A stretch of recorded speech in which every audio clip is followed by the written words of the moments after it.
김영주 얘기 좀 하겠습니다. 그 전에 이재명 대표가 조용한 국민의힘 공천 대 시끄러운 민주당 공천 구도가 일부 언론의 프레임이라고 주장을 했습니다. 경쟁 과정에서 생기는 당연한 목소리들을 엄청난 균열인 양 확대한 측면이 있었다, 이렇게 얘기를 했습니다. 이런 갈등이 국민 보기에 불편했을 수 있고 그 점을 최소화하지 못한 저희의 부족함도 상당히 영향을 미쳤을 것이라고 본다 얘기했는데, 아니죠. 이재명 대표가 굉장히 겸허하게 얘기를 한 건데, 역대 공천 과정을 보게 되면은 당 지도부 회의 들어가가지고 막 소리 고래고래 지르고 뭐 그냥 패째라면서 눕기도 하고 뭐 그리고 몸싸움을 벌이기도 하고, 당사 안에서도 이러는데 당 밖에서 말할 것도 없죠. 국민의힘 같은 경우 이번에 분신 시도까지 있었던 거 아니에요, 연이틀. 문제는 뭐냐? 하나는 언론이 보도하고 하나는 언론이 보도하지 않는다는 점. 이 차이가 있는 겁니다. 지금 언론들 보세요. 한겨레 경향까지 포함해서 민주당 공천만 잘못됐다는 얘기를 하고 있습니다. 아니, 우리 한겨레하고 경향에 우리 글 쓰시는 분들, 내가 한번 좀 물어보고 싶어요. 여러분들은 정말 양심에 손을 얹고 생각해서 민주당 공천이 잘못됐다고 봅니까? 과거에 당신들 친노 패권주의, 친문 패권주의, 다선들의 웰빙 공천하면서 민주당 욕하지 않았어요? 선거 때마다. 그래서 지금 이번에 다선들, 중진들, 그리고 뭐 친문 패권주의자들 또 경선하게 하고, 경선했다고 연병을 떨더만 보니까, 아니 경선은 해야지. 그 떨어졌다고 이재명이가 그 당을 사유화해서 그들을 일부러 내친 것처럼 이런 식으로 글을 쓰고 있어요. 아주 그냥 천연덕스럽게. 이재명 대표의 가장 큰 문제는 뭐냐면은 이 공천에 개입하지 않은 겁니다. 공천에 개입했으면 진작에 보도가 나왔겠지. 어디 개입을 했어요? 개입한 흔적을 한번 얘기해봐. 객관적인 어떤 근거를 갖고 한번 얘기해보라고. 없어요. 없는데 자꾸 그냥 관심법 돌려가지고 이재명이가 일부러 뭐 이렇게 지시를 해가지고 한 것처럼. 그 거꾸로지, 거꾸로. 지금 이 친문들, 또 중진들, 다선들, 지금 이재명 대표한테 막 비난하고 공격하면서 실제 하고 싶은 얘기가 뭔지 아세요? 당대표, 당신 권한이 있잖아. 나 좀 넣어줘. 이거예요. 근데 이재명이 싫어. 이렇게 나오는 것이고. 여러분, 싫어해야 되는 거 아닙니까? 아니, 시스템 공천인데 왜 당대표가 개입을 해요? 그거 안 되잖아요. 그럴 것 같으면은 정말 이번에 공천 받고 싶었다면은, 무난한 이렇게 공천을 받고 싶었다면은 이렇다 할 뭐 활동을 좀 하든가 얘기했잖아. 지금 저기 윤석열 심판, 이 기치를 들고 싸우는 정치인들 중에 지금 민주당 내에서 손해본 사람이 있어요? 없었어. 있었다면은 이재명 측근들이겠지. 이재명 측근들은 친명 행사한 경우가 많이 있습니다. 보세요. 경선도 못하고 주저앉은 임진 씨, 경기도 지역화폐 만들었던 사람이거든요. 이 사람 자빠졌습니다. 그리고 김지호 부실장, 이 사람은 이재명 대표가 그 1월 2일 테러를 당했을 때 그 옆에서 응급구조하는 그 현장에서 측근으로서 끝까지 함께했던 사람입니다. 최측근이지. 그 사람은 또 그 이광재가 전략 공천 받으면서 캠프를 접었어요. 이 사람들은 뭐야 도대체? 이 사람들은 투명인간 취급하되 전부 다 친명 공천만 한 것처럼. 이 한겨레 경향 정말 대가리 박아야 합니다. 자, 우리 한겨레 경향 계신 분들, 너무너무 편하잖아요. 안전하잖아요. 이재명 공격하는 거. 근데 윤석열이나 한동훈 공격하는 거 엄청난 고난을 수반하고 때에 따라서는 굳은 꼴을 당할 수도 있잖아요.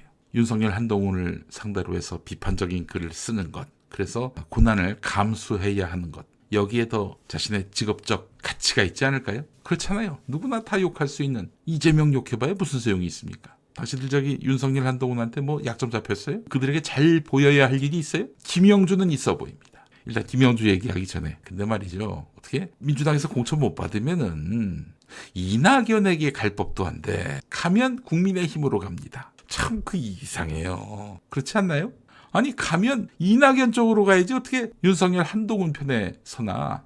최강욱 의원이 또 강성범 TV에서 그런 말 했다고 하더만, 그 전에 한동훈을 대차게 비난을 했더니 김영주가 와가지고 자기한테 칭찬을 했다는 거야. 그런 인간이 한동훈하고 눈 맞추고 이제부터 나는 국민의힘 정치인입니다, 이러고 있는 거예요. 나 정말 참 어처구니가 없습니다, 진짜. 김영주 비례대표를 시작으로 해서 민주당 정권에서 장관까지 정말 꽃길을 걸어왔죠. 민주당 몫에 국회 부의장도 됐습니다. 어느 누구보다도 당의 혜택을 받아왔습니다. 근데 그걸 부인하대요. 자기는 꽃길을 걸은 바가 없대요. 4년에다가 장관에 국회 부의장까지 했는데 그게 꽃길이 아니면 대체 뭐가 꽃길이니? 황당한 일입니다. 민주당에 있다가 국민의힘에 가는 것은 비판받아 마땅한 일입니다. 언제부터 공천 못 받았다고 정치적 이념이나 노선이 180도 다른 정당으로 철새처럼 날아가는 게 넉넉하게 이해가 될 일이었습니까? 게다가 김영주가 말이죠. 무슨 친명 공천 때문에 그당 간 거 아니잖아요. 뭐 낙천된 것도 아니고 말이죠. 하위 20%가 됐다고 길길이 날뛰면서 결국에는 취업비리 의혹 이거 해명을 하지 못해가지고 빵점을 맞아가지고 그렇게 해서 하위 20%가 된 건데 자기한테 불이익 줬다고 이렇게 당을 박차고 나간다. 이 참 있을 수가 없는 일이 아닐 수가 없습니다. 자, 김영주가 제대로 소명하지 못했던 취업비리 의혹이 무엇인가? 진실탐사그룹 셜록이라고 있어요. 셜록이 보도한 내용을 보니까 신한은행 채용비리 1심 판결문이 나왔어요. 거기 그 판결문을 입수해서 부정 입사자의 재직 상황을 파악해 봤는데 2020년에 1월에 서울 동부지법 형사 11부가 업무방해 남녀고용평등법 위반 혐의로 기소된 조용병 전 신한은행장에게 징역 6월에 집행유예 2년을 선고했습니다. 조용병이가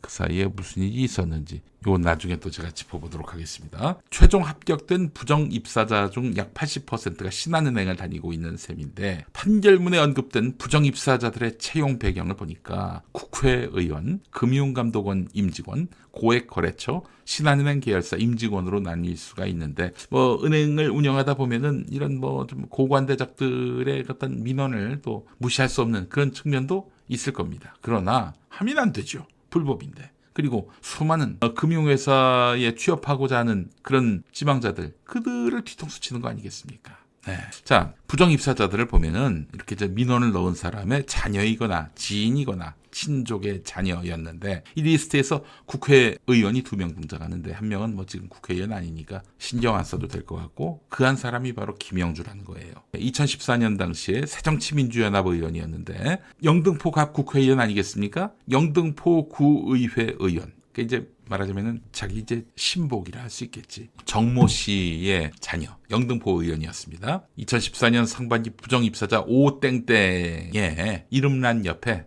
이 김영주란 이름이 바뀌었다는 거예요. 정선희 영등포구 의원의 자녀인 오모 씨 그 옆에 김영주 의원 이름이 적혀 있었다는 것이죠. 김영주 의원은 당시 국회 정무위원회 야당 간사였는데 국회 정무위원회는요 시중은행을 감독합니다. 신한은행을 포함해서. 부정 입사자로 돼 있는 오모 씨는 1차 실무자 면접 결과 논리력, 언변 다소 부족 이렇게 DC 등급을 받아가지고 탈락 대상이었는데 신한은행의 합격 지시로 부정 통과했다. 판결문에 이렇게 나와 있어요.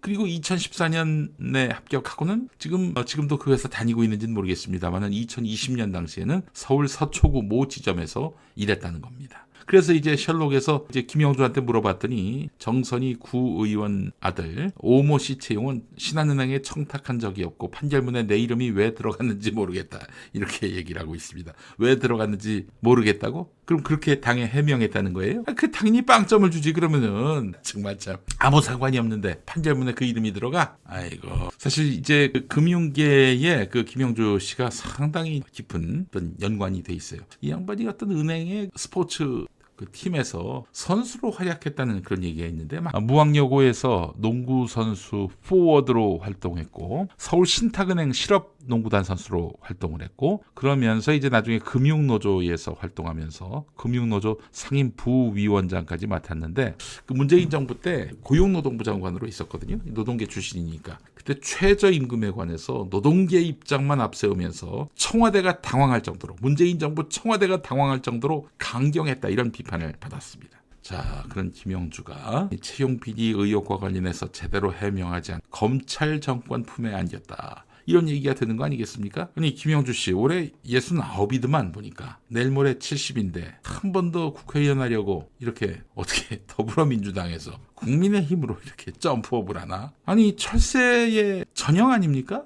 아이고 정말 참 이렇게 철새처럼 당적을 옮긴 정치인에게 유권자들이 순순히 표를 줄지 모르겠습니다. 이번에 안 돼봐. 그럼 당신은 이제 정치 낭인이 되는 거야. 이번에 공천 못 받았다고. 아니 이쯤 되면 이제 후배들한테 물려주고 자기는 이제 명예로운 은퇴를 해야 마땅한데 말이야. 우리 김영주 씨 69에 철새가 돼가지고 저쪽 품에 안겨? 야 동훈아 넌 너무 좋아한다? 너무 좋아해. 민주당을 그렇게 혐오하던 놈이 김영주 같은 사람이 넘어온다고 그러니까 기분이 좋니? 아이고 정말 참 업적이 뭐가 있나요? 업적이 뭐가 있어? 올해 69이셨어. 예. 아이고 드실 만큼 드셔놓고. 여러분 저는 이렇게 생각합니다. 뭐 공천과 관련해서 이재명이 당을 사당화했다 뭐 이런 얘기를 하고 있고 김영주도 그런 얘기하고 저 윤석열 한동훈이 품에 안긴 거 아니에요? 근데 저는 좀 그게 맞다면 그 관점이 맞다면은 그게 뭐가 어때서? 이런 생각이 듭니다. 지금 윤석열이 한동훈이가 국민의힘을 친윤정당으로 만들고 있는 건데 그에 대해서 국민의힘을 사유한다. 그런 비판을 들어보셨습니까? 여러분 당대표, 당원들이 뽑은 당대표를 2번이나 날렸어요.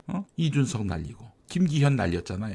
게다가 김기현 같은 경우에는 다른 경쟁 후보들을 다 주저앉히고 김기현만 당선되게끔 만들어 놓은 게 또 용산 대통령실 아니겠습니까? 그거야말로 사당화의 확실한 증거 아닌가요? 뭐야 도대체? 사당화는 이재명만 한 것처럼 이렇게 얘기하고 있는데 사실은 이재명 대표가 지금 공천에 개입한 것도 없고 시스템 공천으로 지금 22대 신상을 국민들 앞에 내세우려고 하고 있는데 이게 뭐겠습니까? 친문, 중진, 다선, 친문이 20년 동안 사실상 당을 장악하는 와중에 당은 무책임, 무능력의 늪에 깊게 빠져들었습니다. 이러다 보니까 자기들이 개혁하려던 검찰한테 먹혀가지고 검찰 정권을 허용한 거 아닙니까? 국민들이 거기에 분개하고 있는 것이고 그래서 뭔가 새로운 정치력을 가진 돌파력을 가진 그런 업그레이드된 민주당을 지지자들이 바라고 있는 거 아니에요? 그래서 개혁 대 반개혁, 개혁 대 무개혁 이 대결 구도에서 개혁을 선택하고 있는 거 아닙니까? 오늘도 홍정민이가 또 아웃됐더만 야 홍정민이 쌤통입니다 정말. 저를 한번 디스한 적이 있었거든요. 쌤통이에요 저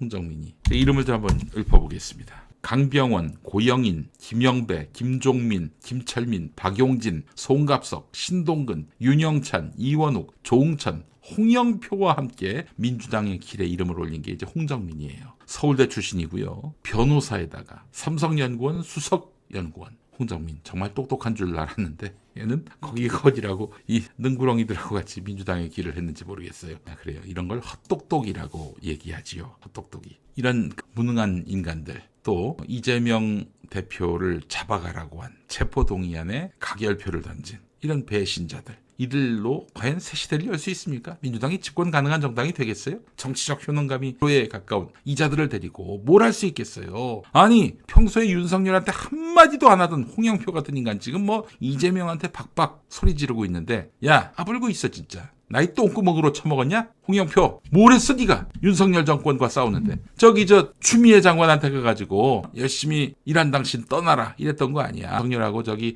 징계위원회 건으로 지금 전선을 형성하고 있는 추미애 보고 너 그만둬라 그랬던 게 홍영표 너 아니야. 너야말로 열심히 일했으니까 떠나라 이 얘기를 하고 싶어요. 자 이재명의 이번 공천은요 응징하는 정당 그리고 집권하는 정당으로 가기 위한 불가피한 선택입니다. 여러분 지금 21대 이 능구렁이들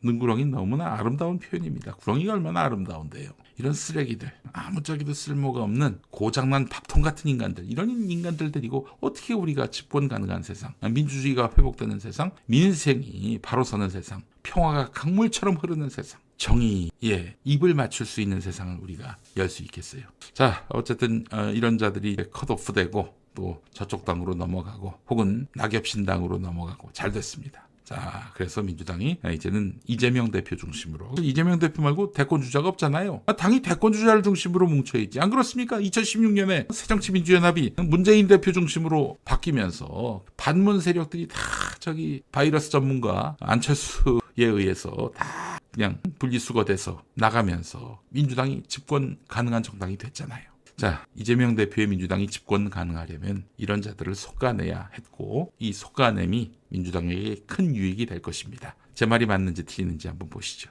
그리고 지금 윤석열이가 말이죠. 힘으로 지금 나오고 있잖아요. 민주당이 그 힘에 맞서려면 결국 힘으로 부딪힐 수밖에 없습니다. 이 현실론이 그래요.